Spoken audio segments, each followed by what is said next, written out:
Hello everyone, শিক্ষাকুন YouTube চ্যানেলের আরও একটি নতুন ভিডিওতে সকলকে স্বাগত। আজকে আমাদের আলোচ্য বিষয় ভারতীয় শিক্ষার ইতিহাস থেকে অ্যাডামের রিপোর্ট। এর আগে ভারতীয় শিক্ষার ইতিহাস থেকে 1813 খ্রিস্টাব্দের সনদ আইন এবং 1835 খ্রিস্টাব্দের মেকলে মিনিট নিয়ে বিস্তারিত আলোচনা হয়েছে, যার ভিডিও লিঙ্কগুলি ডেসক্রিপশন বক্সে দেওয়া রয়েছে, তোমরা চাইলে সেখান থেকেও দেখে নিতে পারো। অ্যাডামের রিপোর্ট 1835 থেকে 1838 খ্রিস্টাব্দ। ভারতবর্ষে প্রাচ্য ও পাশ্চাত্য শিক্ষার দ্বন্দ্ব যখন চরম পর্যায়ে উঠেছে, সেই সময় 1813 খ্রিস্টাব্দের সনদ আইন ছাড়া তেমন কোনো সরকারি নীতি ছিল না। সে সময় স্কটিশ মিশনারি উইলিয়াম অ্যাডাম তৎকালীন ভারতীয় শিক্ষার সমস্যার সমাধানকল্পে স্বইচ্ছায় অগ্রণী ভূমিকা গ্রহণ করেছিল। তিনি 1829 ও 1834 খ্রিস্টাব্দে বাংলার শিক্ষা ব্যবস্থা সম্পর্কে অনুসন্ধানের জন্য লর্ড বেন্টিং এর কাছে দুবার প্রস্তাব দিয়েছিলেন, যদিও অনুসন্ধানের অনুমতি দেওয়া হয়নি তাকে। তৃতীয়বারের মতো 1835 খ্রিস্টাব্দে আবার প্রস্তাব দিলে তিনি সমীক্ষার জন্য অনুমতি পান এবং ভারতের শিক্ষা ব্যবস্থা সম্পর্কে অনুসন্ধান এবং সমীক্ষা শুরু করেন।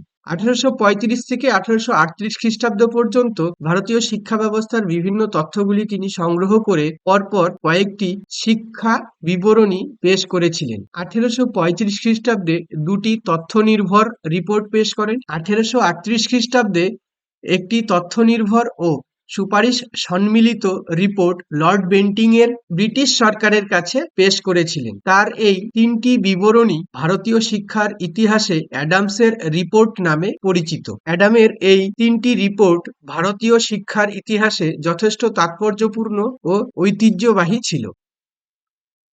অ্যাডাম তার প্রথম রিপোর্টটি পেশ করেছিলেন 1835 খ্রিস্টাব্দে 1 জুলাই। এই বিবরণীটি পূর্ব সংগৃহীত তথ্যের ভিত্তিতে পেশ করেছিলেন। অ্যাডামের দ্বিতীয় রিপোর্টটি পেশ করেছিলেন 1835 খ্রিস্টাব্দে 23 ডিসেম্বর। এই রিপোর্টটি বাংলাদেশের রাজশাহী জেলার নাটোর থানার অন্তর্গত এলাকার শিক্ষা ব্যবস্থার বিস্তারিত আলোচনা। অ্যাডামের তৃতীয় রিপোর্ট তিনি পেশ করেছিলেন 1838 খ্রিস্টাব্দে 28 এপ্রিল। এই রিপোর্টটি ছিল যথেষ্ট তথ্যবহুল এবং এটি দুটি অংশে বিভক্ত ছিল। অ্যাডামের প্রথম রিপোর্ট, এই বিবরণীটি সরকারি ও বেসরকারি পূর্ব সংগৃহীত তথ্যের উপর ভিত্তি করে পেশ করেছিলেন, যা মূলত বিহার ও বাংলার দেশীয় প্রাথমিক বিদ্যালয় নিয়ে উল্লেখ করেন। এই রিপোর্টের মূল বিষয়বস্তুগুলি ছিল 19 শতকের প্রথম দিকে কলকাতার জনসংখ্যার ব্যাপারে একটি আলোচনা, দেশীয় পাঠশালাগুলির বিবরণ ও সেখানকার শিক্ষার পদ্ধতি, শিক্ষা বিস্তারে মিশনারিদের উদ্যোগ, Calcutta school of society, church missionary society, ওই ধরনের কয়েকটি সংস্থার সংক্ষিপ্ত ইতিহাস, তৎকালীন টোলের শিক্ষা ব্যবস্থা ও শিক্ষার পদ্ধতির বিবরণ, গারো পার্বত্য এলাকার শিক্ষার বিবরণ, শ্রীরামপুর কলেজের বিবরণ, নারী শিক্ষার প্রসারের ক্ষেত্রে প্রাথমিক উদ্যোগগুলির বিবরণ। দ্বিতীয় রিপোর্ট, এটি মূলত বাংলাদেশের রাজশাহী জেলার নাটোর থানার অন্তর্গত এলাকার শিক্ষা ব্যবস্থা সম্পর্কে বিস্তারিত আলোচনা করেছিলেন।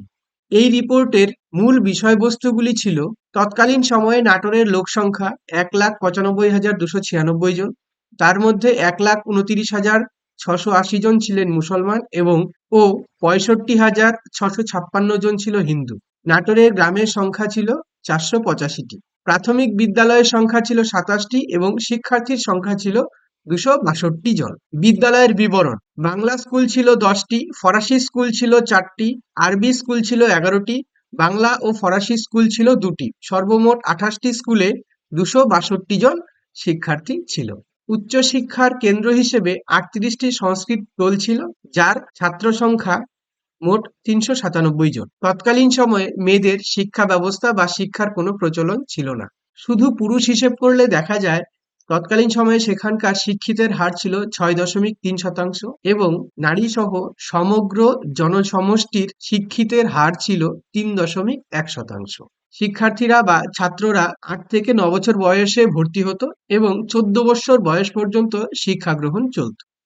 অ্যাডামের তৃতীয় রিপোর্ট, এই রিপোর্টটি ছিল যথেষ্ট তথ্যবহুল এবং এই রিপোর্টটি দুটি অংশে বিভক্ত ছিল।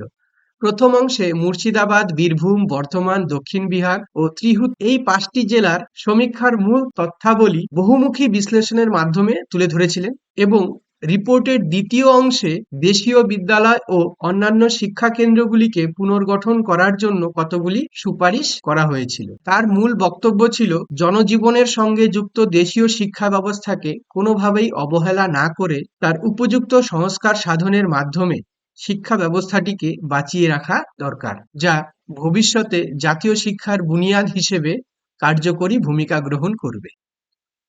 Thank you and keep watching.